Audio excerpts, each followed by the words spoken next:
네, 안녕하세요. JB입니다. 오늘 영상 시작하기 전에 감사 인사부터 드리고 시작하도록 하겠습니다. 멤버십 회원이신 율리즈님, 최수민님, 가즈앙님이 소중한 슈퍼땡스 후원을 보내주셨는데요. 다들 정말 감사드리고요. 앞으로도 많은 도움 받으실 수 있게 최선을 다하겠습니다. 자, 그리고 또 한 가지 소식 전해드리자면 저는 어젯밤에 커뮤니티 게시판에 올린 글을 통해 말씀드리긴 했지만 BNKU의 0.5회 더 추가 매수를 들어갔고요. 이로써 BNKU 10회 분할 계획 중 3회차까지 완료한 게 됐습니다. 어제는 워낙 주식이든 채권이든 호재로 작용할 만한 부분은 많고 악재로 작용할 만한 부분은 딱히 없었기 때문에 왠지 BNKU도 빨리 사야만 할 것 같은 생각이 들어서 제가 평소보다 장중시황 커뮤니티 글을 빨리 올린 부분도 있었습니다. 아무튼 춤에 들어갈 때만 해도 BNKU가 5%대 상승 구간에서 놀고 있었던 것 같은데 결국 12%가 넘는 엄청난 대폭등으로 마무리를 했더라고요. 어제 BNKU에 들어가신 분들 정말 축하드립니다. 네, 그럼 전체적인 어제 시황에 대해 설명을 드리고 또 BNKU가 어떻게 이렇게까지 폭등을 할 수 있었는지 또 그리고 애플이 이번 실적 발표 이후에 주가가 많이 하락하고 있는데요. 차라리 이 부분이 오히려 길게 보면 더 좋을 수 있다는 부분에 대해서도 이야기해 보도록 할 테니까요. 관심 있으신 분들은 끝까지 들어주시면 좋을 것 같습니다. 우선 어제 시장은 그 전날 있었던 FOMC에서 파월의 비둘기파적인 발언에 좋은 영향이 전반적으로 이어진 하루였습니다. 그리고 발표된 주요 경제 지표인 신규 실업수당 청구 건수가 간만에 예상치를 하회하는 모습이 나오면서 채권이 더 안심할 수 있는 판을 깔아줬고요. 물론 아직은 여전히 고용 수치가 높긴 해요. 높긴 한데 그래도 고용이 서서히 둔화하고 있다는 점을 시장은 눈여겨봤고요. 또 단위 노동비용 지수가 발표가 됐는데 이게 예상치가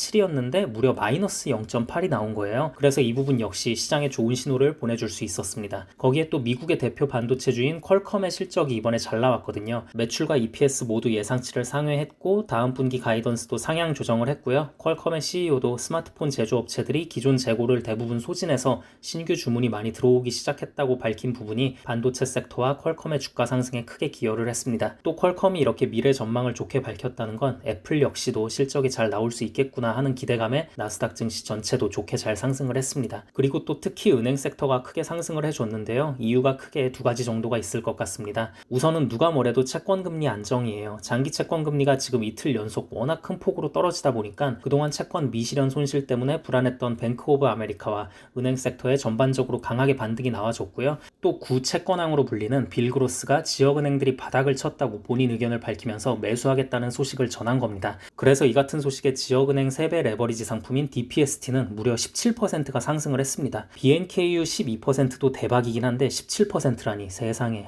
정말 이런 거 보면 은행 섹터가 지금 워낙 저평가 구간이기 때문에 뭐라도 호재거리 하나 튀어나오면 아주 시원시원하게 쏘는 것 같습니다. 그리고 이렇게 지역은행들까지 살아나는 모습을 보이면 중소형주들에게도 엄청난 호재죠. 러셀 2000 지수도 어제 또 많이 올랐습니다. 아무튼 이렇게 어제 증시와 채권 모두 상당히 좋게 마무리가 되고 장후에 시총 1위 기업인 애플의 실적 발표가 있었습니다. 역시 애플답게 EPS와 매출은 예상치를 상회했습니다. 자, 그런데 주가가 꽤 큰 폭으로 빠졌거든요. 이건 왜 그러냐면요. 결국 중국에서의 매출이 문제였습니다. 과연 미중 갈등 그리고 중국 내 여러 가지 어려운 경제 상황을 애플이 이겨낼 수 있을 것인가가 시장의 관심사 중 하나였잖아요. 왜냐면 애플은 중국 매출이 워낙 중요한 기업이긴 하니까요. 근데 결국 이겨내지 못한 것으로 결과가 나왔습니다. 중국 내 매출이 감소했고요. 또 전체 애플의 매출을 봐도 지금 4분기 연속 역성장이거든요.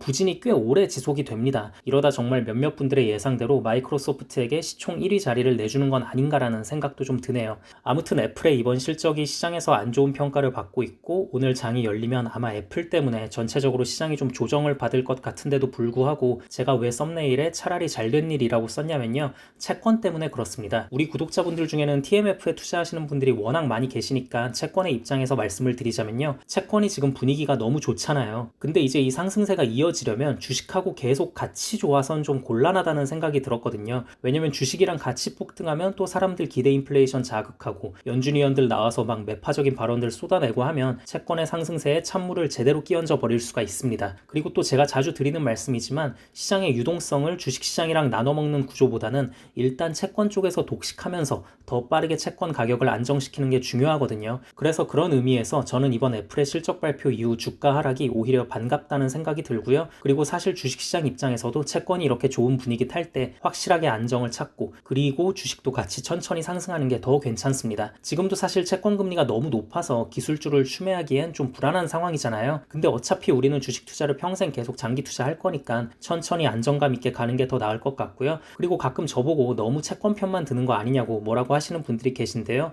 전혀 그렇지 않습니다. 제가 TMF에 투자하고는 있지만 주식의 비중이 훨씬 더 크고요. 누구보다도 주식시장의 상승을 원합니다. 하지만 모든 일에는 순서가 있다고 생각을 하고요. 제가 방금 말씀드린 이유, 일단 채권이 안정을 찾아야 저도 기술주를 더 과감히 추매할 수 있을 것 같아서 드리는 말씀이니까요. 오해하지 않으셨으면 좋겠습니다. 자, 그리고 마지막으로 버라이즌. 이것도 이제 저와 멤버십 회원분들이 아주 재미를 많이 보고 있는 종목인데 요즘 버라이즌이 야금야금 계속 오릅니다. 폼이 미쳤습니다, 정말. 워낙 저가에 들어가서 지금 수익률이 꽤 높아요. 거기에 이틀 전엔가는 배당금도 또 많이 들어오더라고요. 워낙 배당률이 높은 상황이니까 지금. 그래서 아무튼 버라이즌도 이쯤 했으면 조만간 정리할 것 같다는 생각이 들고요. 정리하게 되면 커뮤니티 게시판을 통해 바로 말씀드리도록 하겠습니다. 그럼 오늘 영상은 여기까지 하도록 하고요. 다음 영상에서 뵙겠습니다. 감사합니다.